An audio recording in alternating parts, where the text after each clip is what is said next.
Bonjour à tous et bienvenue dans l'interview. Nous recevons aujourd'hui Isabelle Durand. Bonjour. Bonjour. Alors, on commence cette semaine évidemment par l'information qui est le résultat du premier tour des élections présidentielles françaises. Alors pour vous, écologiste, ancienne députée européenne, ce face-à-face qui s'annonce entre Macron et Le Pen, c'est un scénario intéressant ? Mais en tout cas, c'est un scénario qui, je pense, donne des chances au fait de barrer Mme Le Pen. C'est quand même ça qu'il faut faire. C'est ça qui appartient, que tous les démocrates français doivent faire, c'est l'empêcher, elle, d'arriver à la présidence. Et c'est probablement, quelque part, le meilleur candidat pour y arriver parce qu'il a le devoir maintenant de rassembler à la fois à gauche et à droite des gens qui vont, je n'aime pas tellement le mot front républicain, mais en tout cas qui vont porter et défendre une lutte contre l'extrême droite. Alors certains diront, moi je vote pas Macron, je vote contre Mme Le Pen. C'est définitif, peu importe. Je pense et j'espère qu'il gagnera au second tour. Oui, Macron président, c'est gagné d'avance ou pas ?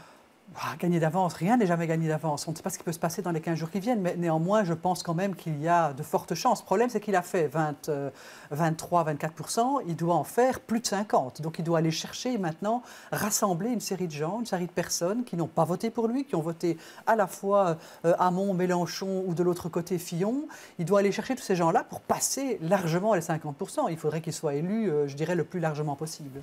Alors les Verts français dans cette histoire, bien, ils avaient invité à voter pour Benoît Hamon. Ça n'a pas été un candidat très porteur au final. Non, et pourtant, je pense qu'il a porté des thèmes avec beaucoup de force et beaucoup de simplicité, à la fois d'engagement. Je pense que c'est vraiment un candidat qui était un candidat de qualité. Simplement, dans le contexte actuel, voilà, il n'a pas réussi à passer la barre, si je peux dire, suffisante. Et puis de toute façon, il est aussi, hélas, l'héritier d'une famille politique un peu en déconfiture, c'est le moins qu'on puisse dire, c'est-à-dire la famille socialiste. Et donc, à ce titre, il s'est planté. Ceci dit, maintenant, il appartient à la fois à Hamon, mais aussi aux Verts, de travailler pour les législatives. Ça, c'est l'enjeu suivant. Oui, parce que le message écologique, il est un petit peu... Oui, il y a des choses dans le programme de Macron, mais qui sont très faibles et qu'il va falloir sérieusement doper. Et donc, il faut maintenant travailler sur les législatives, la préparation des contenus, pour que ce Parlement, cette Assemblée nationale française, puisse peser dans la majorité ou dans l'opposition sur les thèmes que le président a choisi de porter. Alors, un élément intéressant dans ce premier tour, c'est la disparition finalement des partis traditionnels. On n'aurait jamais imaginé il y a quelques années, pas de socialistes, pas de républicains. Est-ce qu'un tel scénario en Belgique pourrait voir jour finalement? On voit que le PTB monte beaucoup, les socialistes se tassent, le CDH s'étiole. Bon, alors c'est à la fois oui et non. Non, parce que nous ne sommes pas dans un système qui est un système bipolaire, un système majoritaire comme en France. En Belgique, on est dans un système proportionnel, donc les partis sont représentés en proportion de leurs électeurs au Parlement. Donc c'est très très différent. On n'est pas obligé chez nous de faire une polarisation gauche-droite qui est d'ailleurs à mon avis extrêmement mortifère et qui a fortement abîmé le système politique français. Il faudra qu'en France, les Français réforment ça. En Belgique, on n'est pas atteint par ça. Par contre, je pense que malgré tout, les partis classiques, je ne dirais pas nécessairement traditionnels, mais classiques, les partis qui sont là depuis un certain temps, peut-être même à certains égards, y compris écolos, doivent aussi faire un travail qui les renouvelle, qui leur permet de travailler aussi avec tout ce qui bouge dans la société. Et ce qui bouge dans la société, ce n'est pas nécessairement la volonté d'adhérer à un parti. Ce qui bouge dans la société, c'est beaucoup de choses qui dépendent de citoyens, d'acteurs et surtout de la jeunesse qui ne se retrouve pas toujours dans les partis politiques, y compris d'ailleurs dans le PTB, qui est certes dans une belle progression dans les sondages. Enfin, ne pensons pas que toute la jeunesse ou que toute la Belgique se retrouve dans le PTB, pas du tout. Je pense qu'il y a vraiment beaucoup à faire pour rénover, pour ouvrir nos partis, Écolo aussi Emploi, vers une autre façon de travailler avec les citoyens. Macron, est-ce que c'est la politique autrement? Parce que c'est quand même un ancien socialiste, il était ministre, oui. Mais là, il est présenté vraiment comme une alternative, une manière de fonctionner autrement. Oui, autrement, disons que ce qu'il a fait autrement, c'est qu'il est parti sans parti.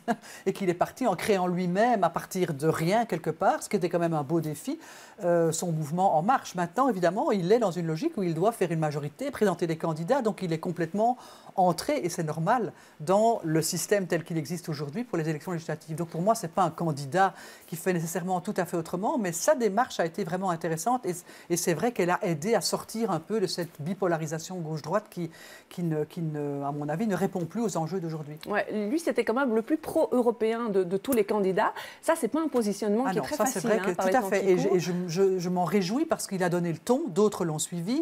Hamon a aussi développé les thèmes européens. Et finalement, même Mélenchon, qui est quand même pas un grand pro-européen, je l'ai bien connu par le passé, mais néanmoins a lui aussi un peu embrayé parce qu'il s'est rendu compte que Macron a donné le ton. Et ça, c'est très important. Pas seulement pour les Français et la France, mais pour l'Europe, parce que je pense qu'elle a besoin de gens qui sont prêts, évidemment, à la changer, mais aussi à éviter qu'on ne fasse de l'Europe le bouc émissaire de toutes les politiques nationales ou qu'on laisse le nationalisme gagner du terrain. Donc ça, il a fait vraiment, je pense, œuvre extrêmement utile en marquant que la souveraineté européenne est extrêmement importante et qu'on ne s'en sortira pas sans elle. Ouais, et ça, c'est pas évident parce qu'on voit quand même au niveau européen, il y a les élections aux Pays-Bas, les élections en France maintenant, on a une extrême droite anti-européenne qui monte très fort. Est-ce que l'Europe a la capacité de se renouveler, de changer finalement la ligne qu'elle est en train de suivre? Mais elle devra, et pour qu'elle le fasse, il faut qu'elle soit poussée à le faire. L'Europe, ce n'est pas désincarné. L'Europe, ce sont les États membres et le Parlement européen, et singulièrement les États membres. Si les États membres, et c'est pour ça qu'il y a une élection très importante qui aura lieu en septembre, qui est l'élection législative et présidentielle en Allemagne, où s'affrontent Mme Merkel et M. Schulz, qui est l'ancien président du Parlement européen, où là, la question européenne va vraiment aussi peser dans cette élection. C'est important que les États membres, et Macron donne un signal important, considèrent que oui, l'Europe, certes, il faut changer un certain nombre de choses, il faut la faire bouger, il faut la faire avancer vers plus d'intégration plutôt que vers moins d'intégration, ce qui est évidemment le pari de tous les nationalistes. Pas évident par les temps qui courent. Aujourd'hui, ce lundi, sur le temps de midi, c'est la commémoration du génocide arménien de 1915 à Bruxelles, à Ixelles. C'est important pour Écolo d'être présent? Ah oui, oui, moi j'y suis chaque année, là, cette fois-ci, puisque je suis avec vous, mais d'autres écolos y sont. Je pense que c'est important parce que la mémoire d'événements comme ceux-là, comme ce génocide arménien, elle doit être cultivée, elle doit être soignée. A fortiori dans des pays ou dans des villes comme Bruxelles, où les communautés sont multiples, parce que ce n'est pas seulement l'histoire des Arméniens, c'est une histoire universelle. Et donc cultiver cette mémoire, travailler ça, informer, éduquer à ce sujet est quelque chose d'extrêmement important et dont j'espère vraiment que cette commémoration contribue à faire avancer la mémoire de ce génocide, comme d'ailleurs du génocide rwandais ou du génocide juif. Oui, alors on a vu avec le centenaire du génocide que la reconnaissance progressait quand même dans une série de pays qui avaient des avancées. Côté turc, évidemment, c'est plus compliqué. Quand on voit la tendance nationaliste qui se déploie dans ce pays-là, ce n'est pas de très bon augure. Non, ce n'est pas de très bon augure. Et indépendamment même de la question du génocide arménien, ce qui se passe en Turquie est assez inquiétant. Inquiétant parce que maintenant que M. Erdogan a gagné ce dont il avait besoin, il risque maintenant de faire un référendum où il dit qu'il ferait un référendum sur la peine de mort. On est donc parti dans une dérive très autoritaire, dans une dérive quasi carrément antidémocratique, du point de vue en tout cas du fonctionnement d'une démocratie moderne. C'est assez inquiétant. Je pense que ça pose question à tout le monde, y compris aux Européens qui ont sous-traité de façon un petit peu indigne la question des réfugiés à M. Erdogan et qui se sont liés à lui un accord là, pour essayer qu'il retienne les réfugiés. Je pense que ça nous interroge comme Européens sur notre relation à un régime comme celui de M. Erdogan. Est-ce qu'ici un référendum est lancé? Il pourrait se tenir en Belgique parce qu'on sait que les Belgo-Turcs ont voté pour le premier référendum. Donc ça pourrait se tenir sur le sol belge, un référendum pour la peine de mort? Ça, c'est une vraie question. Personnellement, je pense qu'une chose est un référendum sur des questions constitutionnelles où des gens qui ont la double nationalité peuvent voter, et quoi qu'ils votent d'ailleurs. Je n'aime pas qu'on mette en question la binationalité, la double nationalité, quand on n'aime pas le vote que les gens ont fait. Sinon, on voudrait dire que tous les Français qui ont voté Marine Le Pen devraient aussi perdre leur double nationalité. Donc, mais par contre, un référendum sur la peine de mort organisé en Europe, dans un pays qui se revendique de la Charte des droits fondamentaux, pour moi, c'est un problème énorme. Et donc, je n'accepterai pas que l'on puisse organiser des débats à propos de ce référendum sur la peine de mort sur mon propre territoire européen, que ce soit en Belgique, en Allemagne ou en France, parce que je pense que la peine de mort, c'est non. Ça fait partie des non possumus dans le cadre de la Déclaration des droits fondamentaux européens. La question des doubles nationalités, pour vous, ce n'est pas un débat qu'il faut lancer? Il n'y a pas un problème? C'est un débat, mais ne lançons pas au moment d'un vote qu'on n'a pas aimé. Traitons-en ou discutons-en. Le tempo est mauvais. Le tempo est très mauvais et par ailleurs c'est une vraie question qui mérite d'être discutée sur la question pas seulement de la double nationalité mais plutôt du droit de vote. Ça je trouve que c'est respectable. Beaucoup de gens se revendiquent d'une double nationalité et je les comprends et je trouve que c'est normal qu'ils veuillent garder cette double identité, parfois une triple identité. C'est le monde d'aujourd'hui, il n'y a pas question de devoir faire des choix. Par contre peut-être que la question du vote, elle, pourrait se poser, mais en tout cas pas au moment où on considère que certains ont bien voté ou d'autres mal voté. Le vote c'est le vote, on vote comme on veut.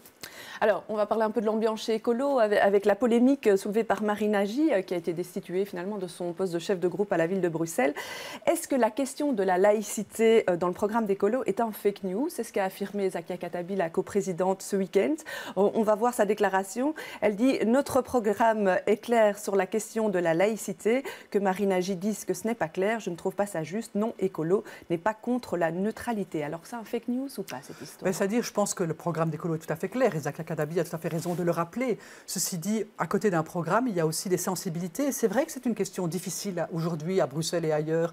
On le voit sur tout le débat sur la question de l'abattage rituel. Enfin, c'est chaque fois des questions extrêmement compliquées parce que l'identité veut s'affirmer au-delà même de la question religieuse ou de laïcité. La question de l'identité des personnes veut s'affirmer avec force.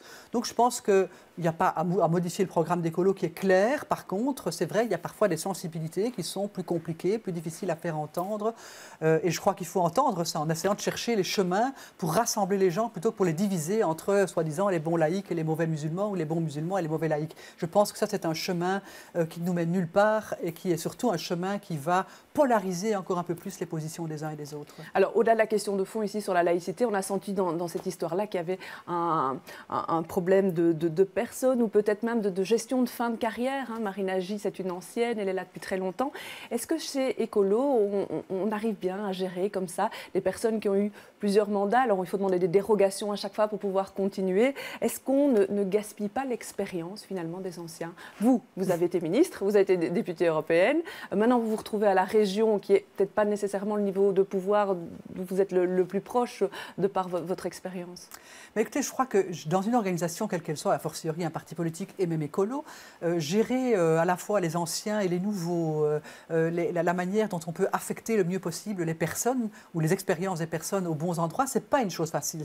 Je l'ai connu comme moi-même, comme coprésidente, donc je crois que ce n'est pas une chose facile. Ça peut donner lieu parfois... Est-ce qu'on sacrifie au jeunisme? Je pense que le jeunisme en soi n'est pas, d'ailleurs en politique comme nulle part ailleurs, n'est en soi une théorie. C'est très bien d'avoir de la diversité, d'avoir des anciens et des nouveaux, des jeunes et des moins jeunes, des expérimentés et des moins expérimentés. C'est ça qu'il faut viser.